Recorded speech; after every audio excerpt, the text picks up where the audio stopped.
we wanted to just go through this and say, first of all, how many receivers do you think are in play for Ryan Poles at the 9th pick? It's a really good question because we've seen the big three. We know Marvin Harrison Jr. is going to end up going top 5.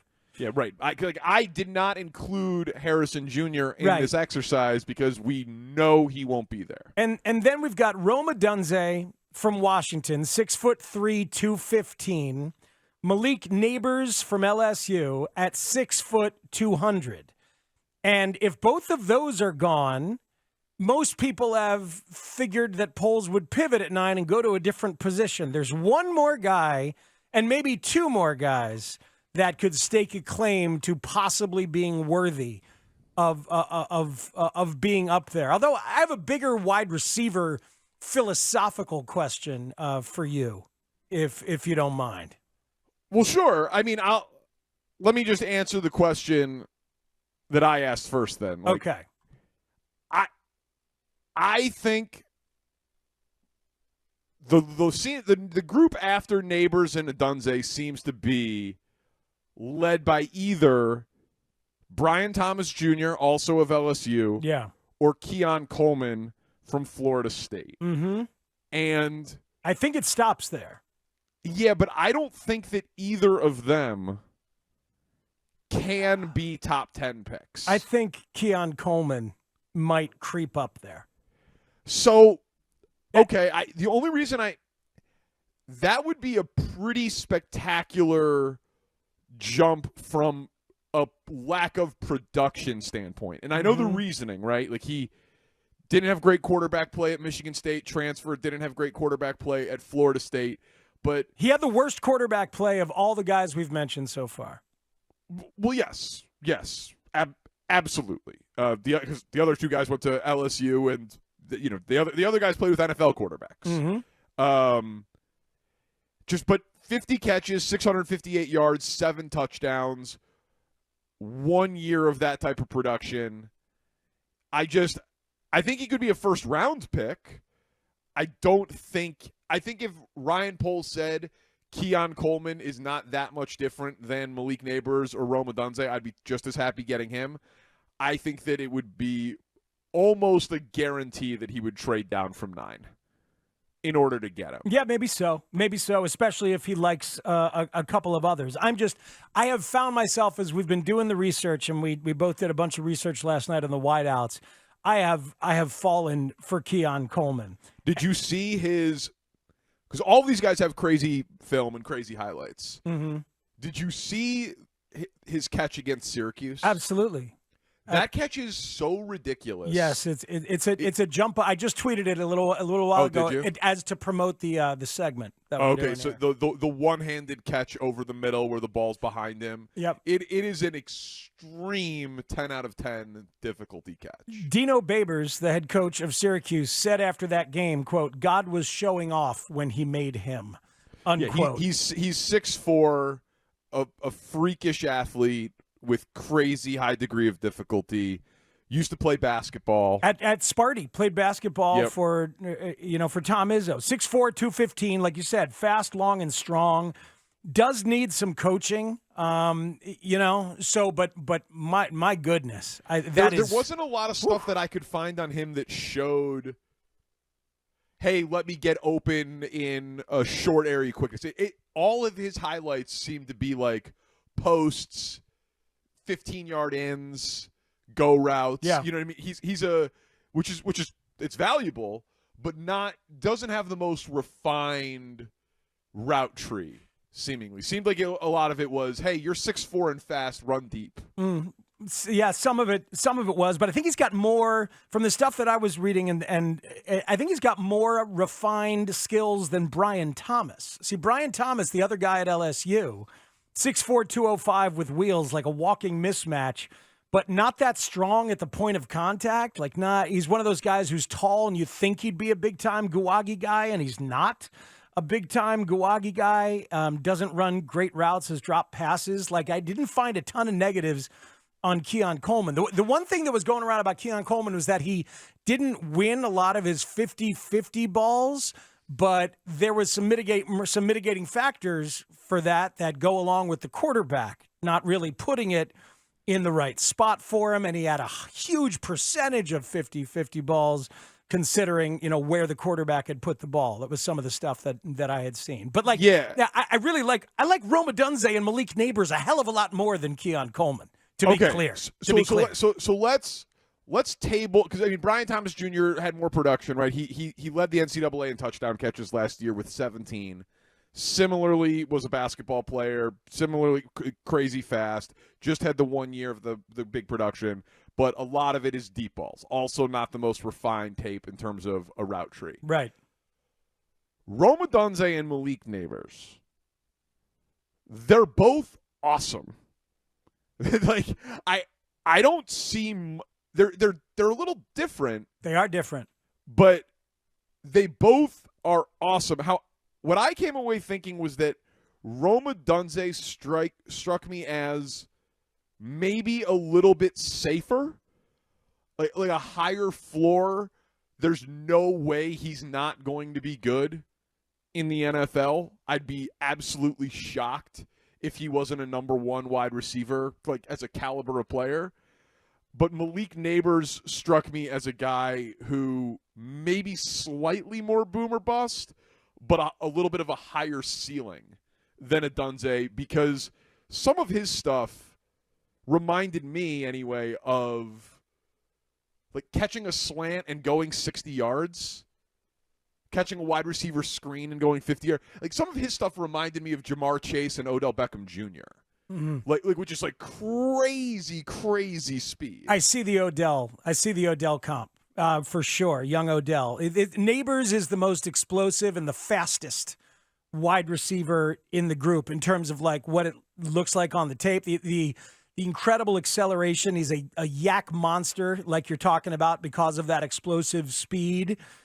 He doesn't dominate in physical contested situations as much as you'd like, perhaps, but he's only 20 though. Yeah. And he thinks like a number one wideout. Apparently he's the give me the ball guy and has all of that, which is not obviously a bad thing. I saw that Rick Spielman on the 33rd team said he would have been ahead of all four of the wide receivers that were taken in the first round of last year's draft. He would have had Malik Nabers ahead. Malik Nabers lost the Biletnikoff Award to Marvin Harrison Jr. by one vote and tweeted, "Remember that, so disrespectful." So I love that. Of course you do. You know what I mean? That's that. So I think I'm Nabers over Odunze, but it's very close. Mm-hmm. Well, it's a little bit of a preference thing, and partly because of DJ Moore. I get it. Speed kills. If you could tell me that you could put a Tyreek Hill, Jamar Chase type of speedster here, they've got in his prime DJ Moore. You need 8 yards on 3rd and 7. He'll run a great route and make a contested catch guy. They already have that guy. I want the guy who at the 25-yard line can catch a 6-yard pass and take it to the house. I hear you. Just like some of the stuff that I read from a few different write-ups on Rome Odunze. At 6'3", 215, like the complete package wide receiver. He doesn't have the explosive speed, but he's a complete receiver. He's big, knows the wide receiver tricks, thinks the game well. This is what I really liked. Fights through contact, strong, a little like A.J. Brown, the physicality to win those interactions. There was a stat. He models his game after Julio. Does he? Yeah, he's a Julio guy. So he had 28 contested catch opportunities, according to Pro Football Focus. He caught 21 of them. Yeah. It's outrageous. That's 75% of the contested catch possibilities he came down with because he's strong enough to fight through it. Including 9 of 14 on deep balls. They caught 9 of 14 contested catch deep balls. So I love them both. Nabers as an explosive guy next to DJ Moore, I agree, would be perfect stylistically. I suspect both of those guys are going to be gone by 9. Depends how good of a class it is. If any of the defensive players, the kid from UCLA as an edge rusher that we'll get to. If he clears all the medicals as an edge rusher, he can move up there. It depends if both tackles go. Do the Titans want a receiver or a tackle? Do the Giants want a receiver or a tackle? Does somebody get crazy aggressive and jump up for J.J. McCarthy or Bo Nix as a fourth quarterback? Is it 3 quarterbacks or 4 right. in the top 8? Right, exactly. But, I mean, a few of these teams are going to be faced with Penei Sewell, Jamar Chase type questions. Yeah. On these receivers. Can I throw you my philosophical question here? Yeah, sure. So a lot of people are saying that there's never going to be a bad draft for wide receivers. Like there's just all the colleges are throwing so much. It's so open. There's so many athletes getting funneled towards the position. Yeah. But we're still seeing so many wide receivers going in the top 10 and the top 15. So it's an interesting thing because I find myself thinking that you might be able to find DK Metcalf was a second-round pick. You know, Yep. you might be able to find Keon Coleman or Brian Thomas at 6'4", 205, 6'4", 215, and get him later in the first, or get him in the second, and not have to use a top 10 pick on a wide receiver because there's so many.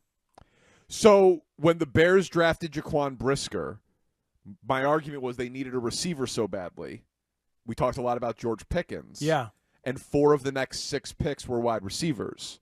Do you remember who they were? I know Christian Watson, I believe, was one of them. He was not. He was not. Oh, Sky Moore was one of them. Sky Moore. Jahan Dotson. Tyquan Thornton. Sky Moore, Tyquan Thornton, George Pickens, and I believe Alec Pierce. So George Pickens, the most talented, it seems like, of the bunch, but has serious character questions. Alec Pierce has been productive. You've heard absolutely nothing from Sky Moore and Tyquan Thornton, though Sky Moore did catch a touchdown in the Super Bowl last year. But Alec Pierce, a Bears and Cubs fan, by the way. Really? Yeah, there you go. So it is. There are more receivers. There are more talented receivers, but I still think it is a premium position. And the premium talents are going to go because what you're seeing is, in my opinion anyway, Seattle already had DK Metcalf and Tyler Lockett, and they used a top 15 pick on Jackson Smith and Jigba. The argument now, it's that Troy Aikman clip. Your offense is only as good as your third best pass catcher. Mm-hmm. I think that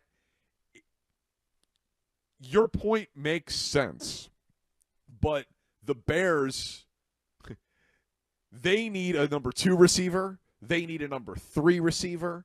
They need a lot at the pass catching skill position group. So I do think it's a premium enough position to use on the 9th overall pick. Yeah, the best receiver taken after Jaquan Brisker is probably Romeo Doubs in the 4th round. And that was in the 4th round. Yeah. So it just becomes more of a dart throw. And Odunze and Nabers seem spectacular. I got a couple more things for you on Odunze.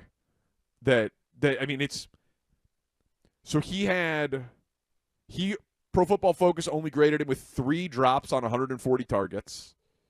He played through a broken rib and a punctured lung at 2 different times. And he led the NCAA in receiving yards with over 1,600. This is obviously like with Nabers, I gave you the extreme high end of what I saw when I watched the long 10-minute compilation thing that came together. Yeah. Odunze had some Devontae Adams in him to me. Just catches the ball with his hands, uses his body to shield people away from him, never drops the ball, really good route runner, gets open, very tough, makes contested catches. Again, that's obviously 99th percentile ceiling, just like for Nabers, 99th percentile ceiling is Jamar Chase. But just in terms of type, that's Odunze and Nabers look awesome. I totally agree. They both look awesome. They both look absolutely awesome, and it would be a dream. I went way deeper just because I got into it, but I'm going to save it. I suspect we'll do another wide receiver dive later on during a polls position when some things have shaken out a little bit more. Because I got numbers 6, 7, 8, 9, 10, and 11, and then I go to 12, 13, 14 for my guys in the draft. So I'm excited about it. Yes, we it's will. A sexy spot. We'll get back to it. Yeah, it's another polls position. If they pass on them at 9, right? Who's your mid-round wide receiver? If they go with Bowers, who's your mid-round wide receiver? So yeah, it's another polls position that you have done the prep work for already that I will need to.